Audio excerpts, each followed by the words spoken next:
Welcome to the 19th episode of Zooming In with Gen Z. I'm your host, Haley Taylor Slits. Thanks for being here. Before we get started, I would like to remind you all to please like, share, comment, follow, and subscribe.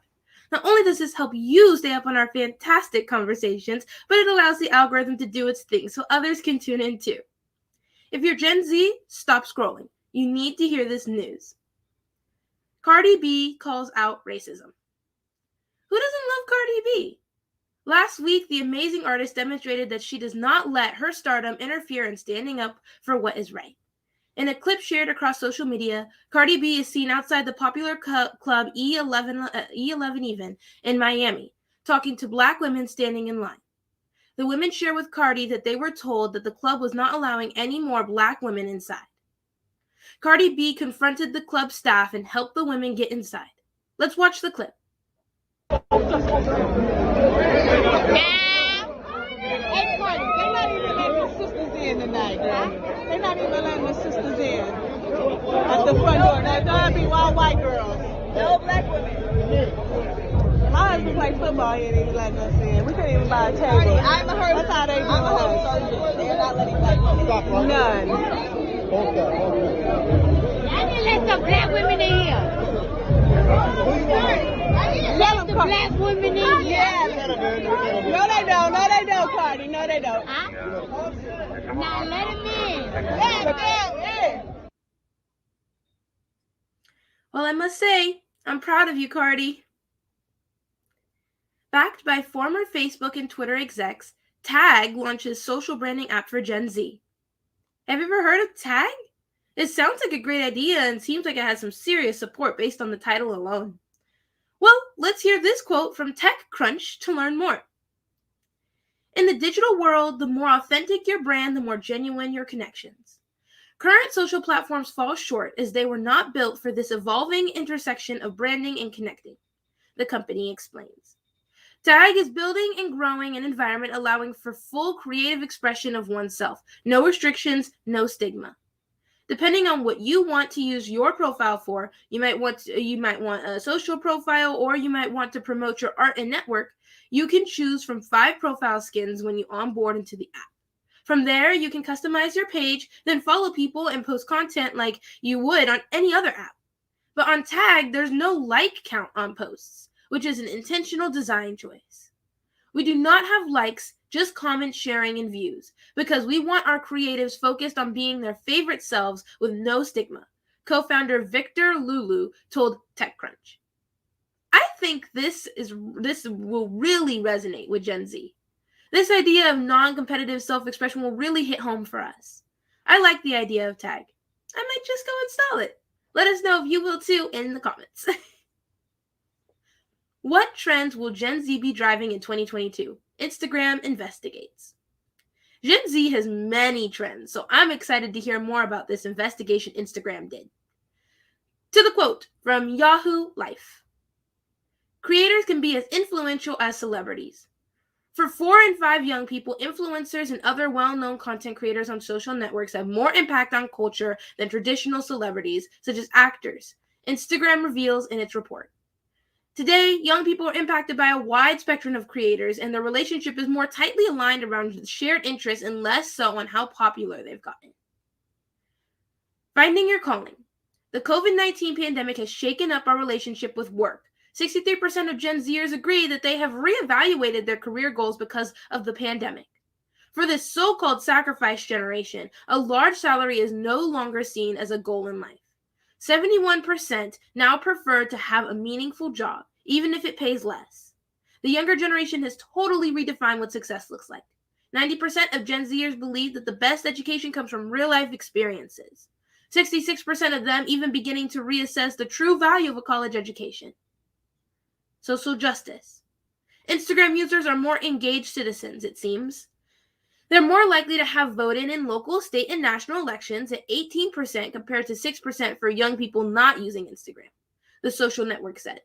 Plus, 52% of Instagrammers followed a social justice account in 2021. They are also increasingly willing to donate to causes at 37% for 2022 against 32% in 2021.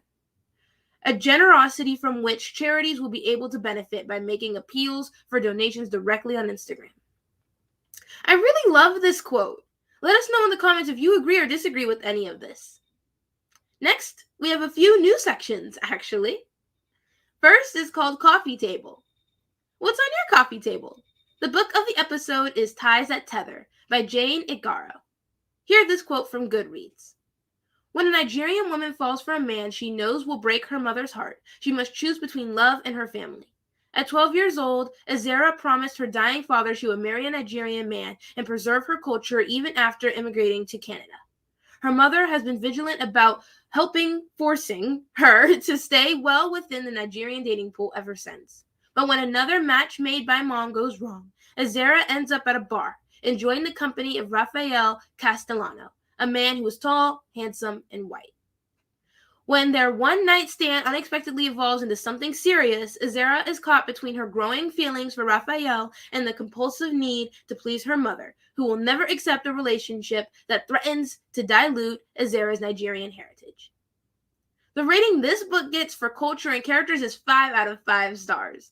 This book does a great job incorporating the culture of a Nigerian woman by referring to food, music, expectations, and experiences and family structure from that culture. The rating this book gets for storyline engagement is also a 5 out of 5 stars. This storyline has a clear setting, an engaging plot, major conflicts that need resolving, and a resolution worth reading the book for. This book is great if you're looking for some diversity in a book you just can't put down. Never heard of it? Or maybe you have. Let us know if you have read the book or plan on reading it. Also tell us if you like it, all in the comments. Another new section we have is called Watch List. Are you binging anything at the moment? Can I give you a show recommendation? Check out Genlock. In the spirit of anime frontier, Genlock is an anime you can watch on HBO Max. Hear this quote from Rooster Teeth with more info on the series. 50 years in the future, an oppressive authoritarian force threatens to conquer the world.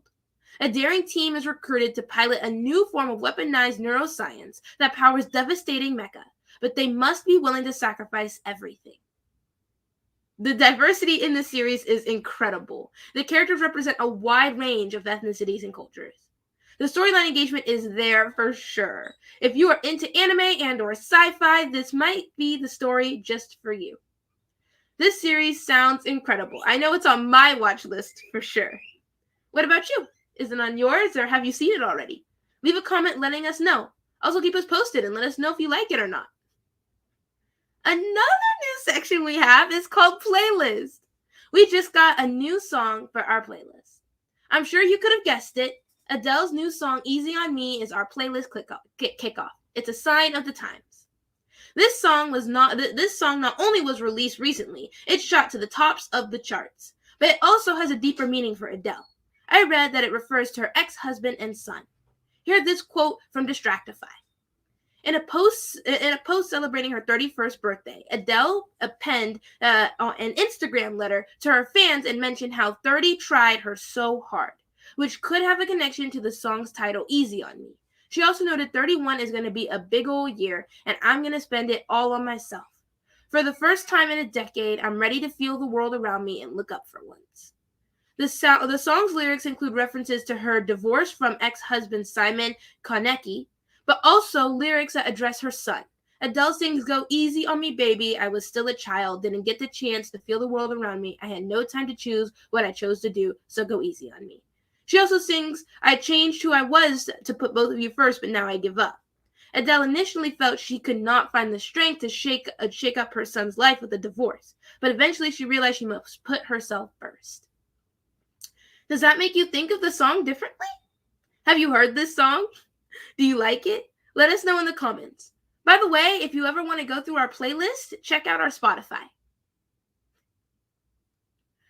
Shifting focus would be the next section. Don't worry, we didn't forget about it. But for today, we ran through our new sections instead, and we're going to jump right into our Zoom In.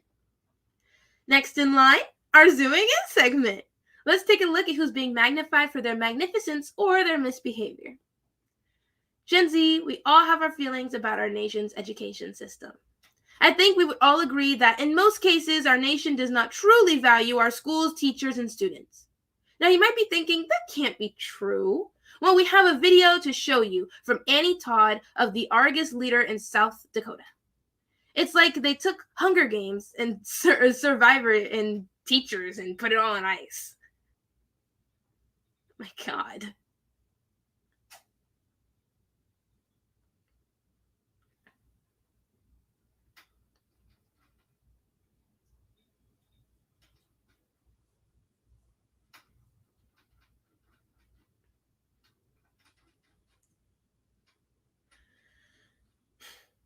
"31 teachers applied to participate in this game, and 10 were randomly chosen.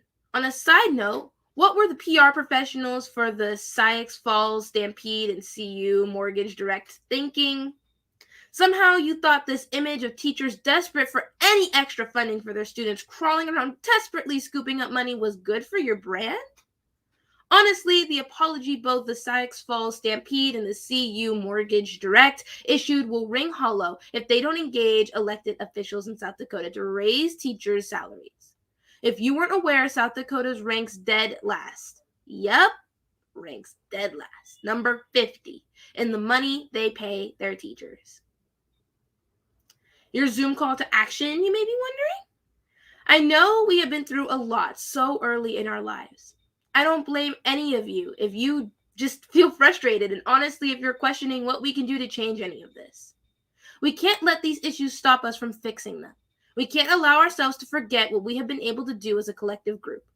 We need to keep doing what Gen Z does best and use our voices and our actions to put pressure on policymakers, elected officials, business leaders, and anyone who has any decision-making power to take corrective action now. We could be the generation that solves these issues once and for all. If we simply sit this out because we are frustrated, then we will do what generations before us have done. Pass this mess on to the generations coming behind us. People like Bill Maher and so many others are so quick to criticize our activism as fake. I wonder if they have asked Kellogg Company what they think of our activism when we shut down their website recently. Let's do the same thing here. Use our voices to demand real change in our education system. So yes, this means, registering to vote and voting in all elections. 2022 will be an election year, and we must not be quiet on election day. Register to vote and vote in all elections. Wow, that's all, folks. Episode 19 of Zooming In with Gen Z is all wrapped up. Thanks so much for joining us today. Please like, share, comment, follow, and subscribe for more. Plus, when you do that, it allows others to check out our conversations too. This will be our last episode for 2021. We wish you a great holiday celebration, and we will be back on Saturday, January 8th, 2022 at 2 p.m. Central Time. A shout out of thanks to Citizen Ed for providing us with this platform to talk about the issues we care about. See you guys next year. All right, how do I zoom out on this thing?